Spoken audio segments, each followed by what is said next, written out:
I'm your host, Georgia, and I'm the creator of Scrap the Catwalk. This episode will take you to the dark side of vending when I decided to create an event, but almost ended up getting arrested. So turn up the volume, wait for the pause, and let's get started.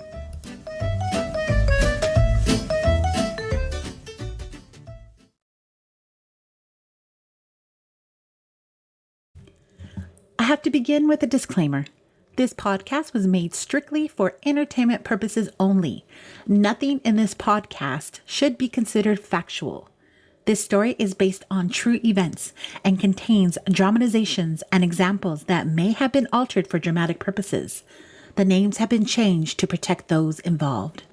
I have to be delicate about this story because all the people involved are still alive, but it's way too good of a story not to share, and a lot of time has passed. So let's dive into it. The opportunity to make money and raise money for a nonprofit organization sounds like a good idea, right?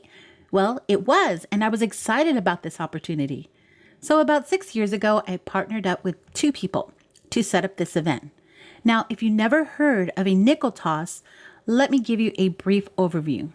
This is a game that involves 20 vendors and one nonprofit organization. Now, the goal is to raise money for the nonprofit organization. The event is free to attend, but to play the game, you have to buy these paddles, and they look like auction paddles with numbers. Now, since the event is free, anyone who is 18 and over can attend. This allows the vendors who have their shop set up to have customers who don't want to play the game. The nonprofit organization makes their money two ways, by selling the paddles and raffling off at least 3 items. The vendors make their money by selling their merchandise and auctioning off 2 of their store items. The event coordinator makes their money off the sale of the vendor tables. The vendor fee pays for the venue, marketing, and that is how the organizer gets paid as well. The vendor fee to set up is only $25. I really wanted you to hear where the money is coming from because this is important. Now, let me go into what sparked all this drama. My friend for years have been trying to create the same nickel toss out here in Orlando, but no one really wanted to do it because they didn't understand it. And she didn't want to do this alone. She always talked about it, but it wasn't until she invited me to go to one that I finally got it. There was this man who was running this nickel toss in another city.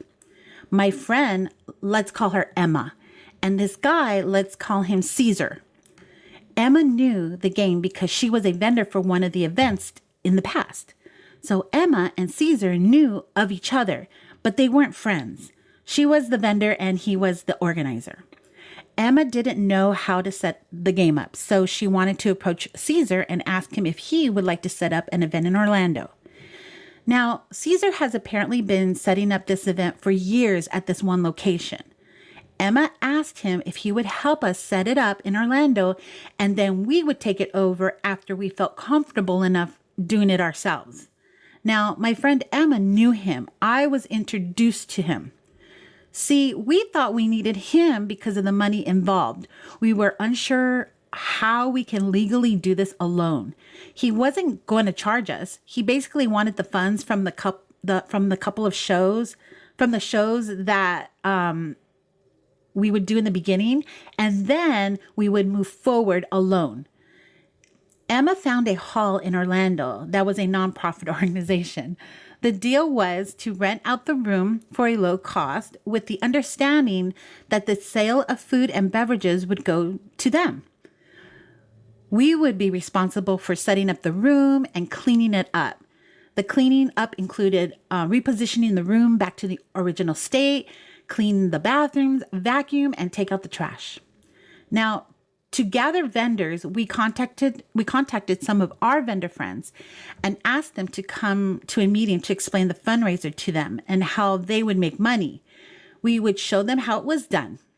Caesar was there to explain to the vendors how it was done, and Emma and I did a mock version of the game so they can see how to play. When we were all done, we had signed up 20 vendors for our first event. So Caesar was really big on having the vendors sign a contract with rules and representation. So the vendor application was in a paper form. This contract binded them as vendors for the event under the name Nickel Toss. He needed that contract for tax purposes because this is how he was getting paid. Now, remember, Emma and I were eventually going to take over this event under a new name. When I look back, Emma and I should have made a contract, but we didn't. I think we were too trusting, but we made it very clear to Caesar that we were going to take over this event after we felt comfortable enough to do it on our own. This was a conversation and an understanding, but we didn't have it down in writing. Emma was really good with finding the nonprofit organization. So her job was to work with the nonprofit organization, send out an email that explained the event, explained it to them what items they should bring, and to auction off. She also had to show them how to sell the raffle tickets that were involved as well. They were to invite all their people, and we would invite our people to help raise money for their cause. The more people that came, the more money they would make. I was in charge of recruiting vendors, social media marketing, Instagram posts, and I was in charge of sending out invoices and collecting the funds for the vendors. I took care of paying the venue, recording the funds, and paid out Caesar as well as myself and Emma. I was also the one who counted the money from the sale of the paddles and the raffle tickets to give to the nonprofit organization at the end of the night. And Caesar was just there to supervise. He even brought the tools to actually work the event, but he basically just did the introduction and supervised. So the first event was a hit. We did so well and it was so fun. The vendors had fun and made money. The difference with the show we are doing in Orlando were the choice of vendors.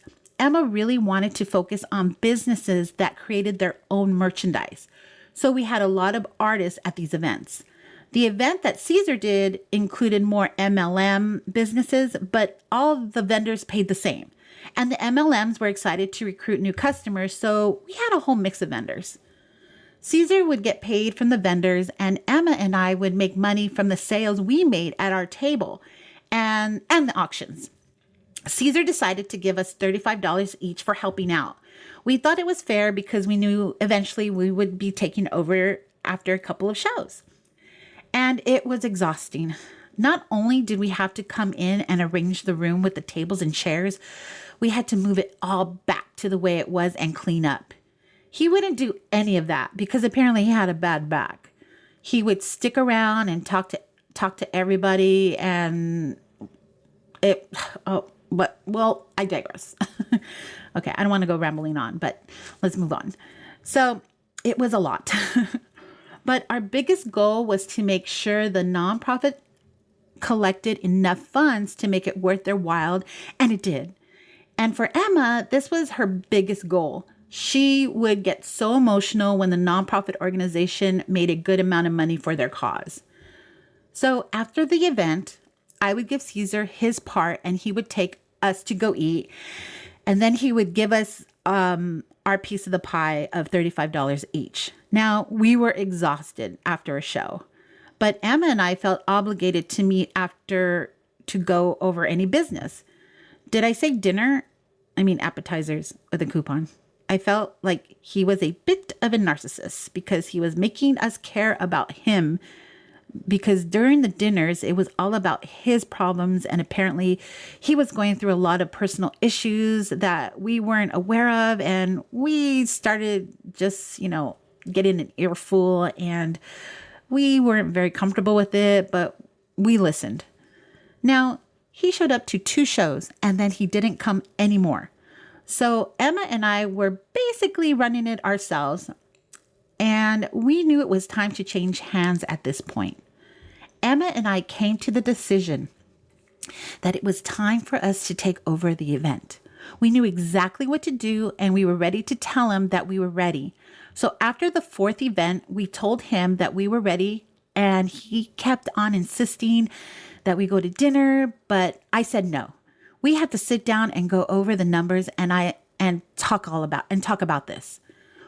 We told him we just wanted our $35 so we could go home.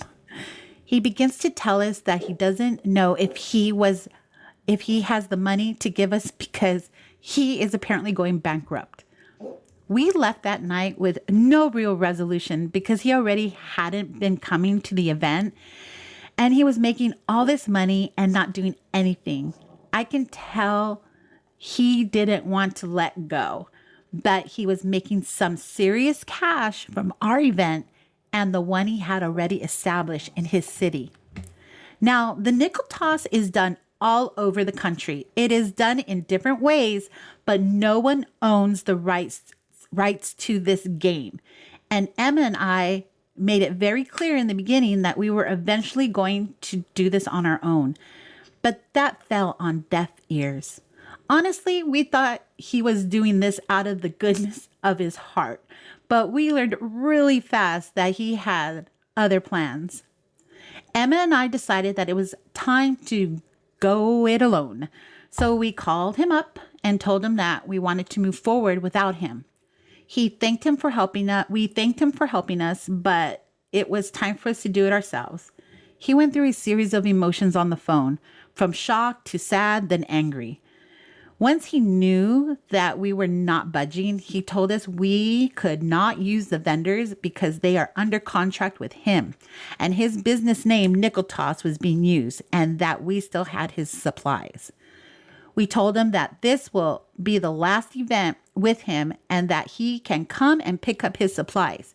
He was not happy with us. So that conversation didn't end very well. So we went to the person who was in charge of the hall we were renting, which is a nonprofit organization, and we told her the situation. We basically asked the owner if she could consider working with us and using her nonprofit organization to continue with the event, but only Emma and I would run it. The owner agreed, and she would just charge us for the hall. The owner was actually very grateful for the money that was coming in once a month.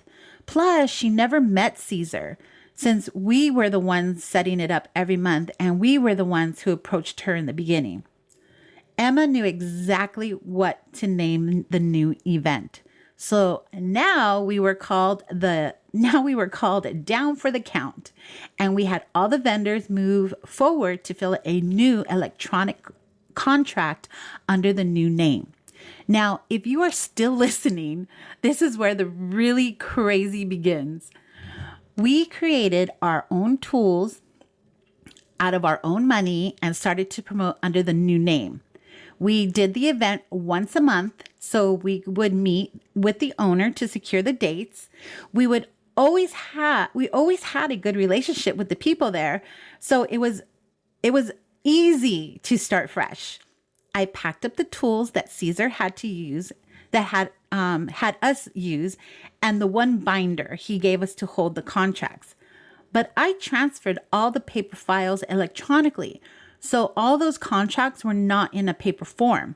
Now, you have to remember that detail because Caesar told us that we couldn't use any of the vendors under his business name.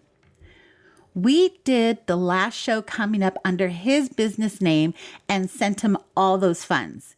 He didn't show up to that event and he knew exactly when it was. We told him that he can come down and pick up his tools or we can mail them to him. This conversation was all done by email. He never called or picked up his phone when I tried to call him. We moved forward with 2 more shows under the new name, and right before our big Christmas fundraiser, we both received a letter. Emma and I received a letter from a lawyer's office telling us in so many words that we are to cease and desist and to send all the funds from all the events we have done, and if we don't, that we would be jailed and fined for embezzlement for all the funds kept. Now, I looked up the address of this so-called lawyer's office and found that it was located in some condo. There was a number for me to call, so I called it right away, but no answer. I took the letter and went straight to Emma's house. And I told her, this is fake. I told her that we should go down to the owner of the hall and tell her what's going on. And this is exactly what we did. We told the owner that we received what we received, and the owner told us that I work with the both of you under this roof. If this Caesar wants to fight, I got the lawyers. Emma and I were so thankful for their support. Now, this event coming up was a big one. This event was for the veterans, who were basically all bikers coming to this event. We were raising money for them. Now, picture a lot of bikers and their wives. Yeah, it was pretty cool, and a lot of them. Now, a lot of men and women in the group knew us, so we had a great relationship for the past year with them. Now, just remember that. The day of the event, Caesar said he was going to come by with the cops and shut the event down. This was in an email he sent to the both of us. We went forward with the event, and no one knew what was going on, only Emma and I plus the owners. So everybody is all set up for the event. I am standing by the entrance looking out for him, and what do I see? I see a cop and Caesar driving right behind him, or right behind them. Well, it was one cop car. The hall is packed. I have all of his supplies ready. I wave down Emma and I tell her to get ready. Caesar walks in and points at me and tells me, I'm not talking to you. I have to go to the bathroom. So he disappears and he doesn't even know the building. So he's walking all over the place looking for the bathroom. When I followed him down on the other side of the wall, he opened up these double doors that go into the bar, and I just happened to be walking by and smack. I get hit by the door, and there he was, looking so confused. And I point to where the bathroom is, and off he goes. I walked back to the entrance of the hall and stood with his supplies. I look at Emma and I turn on my phone to video. Caesar comes and Emma was trying to tell him that his stuff is right there and that he was not welcome. The cop told Emma to go outside. I'm standing by the doorway with my camera on and I'm not saying a word. I grab the box and I tell the cop this is what he needs to take. He takes the binder and keeps saying under his breath, "Where are the contracts?" Now remember, this is the binder that had all the contracts, so he thought. The binder just had some papers, but no contract. So he walks back to the car with the binder and not the box of supplies. He's standing behind the car and the trunk, he has the trunk open and he's shuffling through the binder. I walked out with the box of supplies and he's pointing and telling me to get away from him. I leave the box close to him and walk back into the hall. I think at this point, Emma walked back inside or she was still standing by the entrance. But at this point, I know he thinks I am the mastermind in all of this, but I wasn't. Emma was just as involved as I was. He just wanted to talk to her, but the cop did not allow it. I walk back into the building and I'm still trying to set up this show. The vendors had no idea what was going on. I walk into the hall and he is right behind me. Now, at this time, I have already told the owner that Caesar was there to shut this event down. Two men come out. They are the leaders of the group who was part of the fundraiser and also some of the board members who are responsible for the happenings in this building. So Caesar went through three stages of emotions at this point, from yelling angry to reasoning to just about crying. No one is yelling at him. There are these two big guys just standing in front of him with all their, like their patches and their vest and their, beards. I mean, these are like hardcore biker guys. But Emma, I think now she's inside, but at the entrance, and I'm back at the door near the entrance filming, watching these two guys talk to Caesar. The head guy tells him, This event is going forward. I have been working with these two ladies all year. I don't even know who you are. The cop steps in and tells the men at this point, you can charge him with trespassing if he doesn't leave. So I'm still standing by the door filming all of this, by the way. So the men told him that he needs to leave or they will have him arrested for trespassing. So the cop escorted him back to his car and left. I looked at Emma and I told her what just happened. So the event actually went forward with a full room and the group made a killing that night. The vendors still didn't know what happened. A few who were close to the action asked us questions, but we told them that we will inform them of everything when we all meet again. When the night ended, we spoke with the board members and they assured us that if he was to come after us for any reason, that they will support us 100%. Running this event was really hard. It took up a lot of my time and it started to take time away from my own business. I actually stopped setting up my store because I couldn't be at my table and run the event. So it was time for me to finally step away. After a couple of months into the new year, I told Emma that it was time for her to run the show by herself. Emma continued raising money for the nonprofit organization, and she always had a table open for me if I ever wanted to set up shop again. And we never saw Caesar again.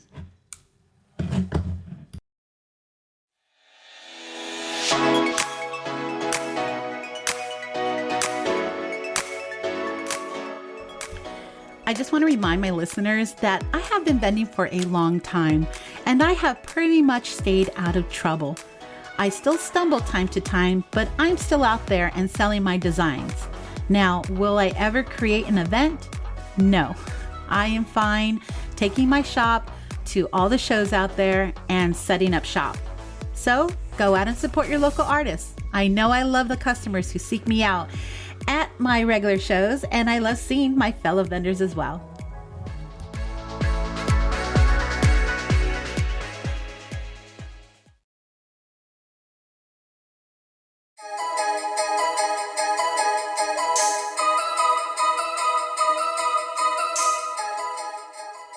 I'm always learning how to make my podcast better. In fact, I figured out how to open up the comments section, so now you can share your thoughts. All the links to all my social media will be below. Don't forget to follow me on Instagram for all of my updates and announcements at Scrap the Catwalk. I have 2 shows in October, one at the Groove Hive Marketplace on October 21st, and I will be at Spooky Empire on October 27th through the 29th.